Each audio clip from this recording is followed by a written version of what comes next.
Shalom, saudara dan saudari, selamat datang kembali. Bagaimana kalau sesuatu bisa terasa manis, tapi ternyata bikin kamu kelaparan? Itulah cara Amsal menggambarkan dosa seksual.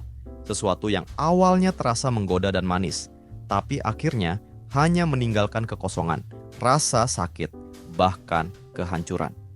Sebelum kita masuk lebih dalam, mari kita mulai dengan membaca firman Tuhan. Amsal pasal 5 ayat 3 sampai ayat 5.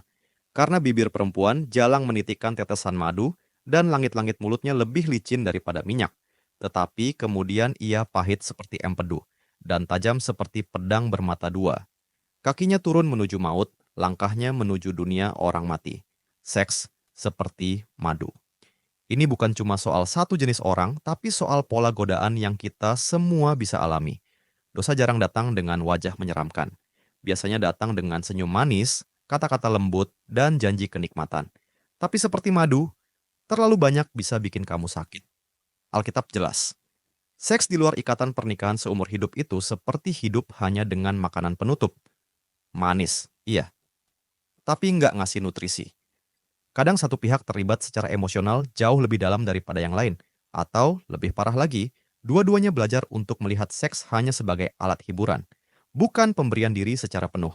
Manis, lalu lapar. Dekat, lalu hampa. Nyaman, lalu rusak. Itulah bahayanya. Seks yang lepas dari komitmen bisa terasa seperti keintiman, tapi justru membawa pada keterasingan. Lalu gimana caranya kita bisa melawan godaan ini? Ingat, godaan selalu menampilkan umpan, tapi menyembunyikan kaitnya. Mari kita berhenti bentar dan mikir. Pernah nggak kamu ngalamin sesuatu yang terasa menyenangkan di awal, tapi justru bikin kosong di akhir? Seperti apa bentuk keintiman yang benar-benar mengenyangkan jiwamu? Mari kita berdoa bersama.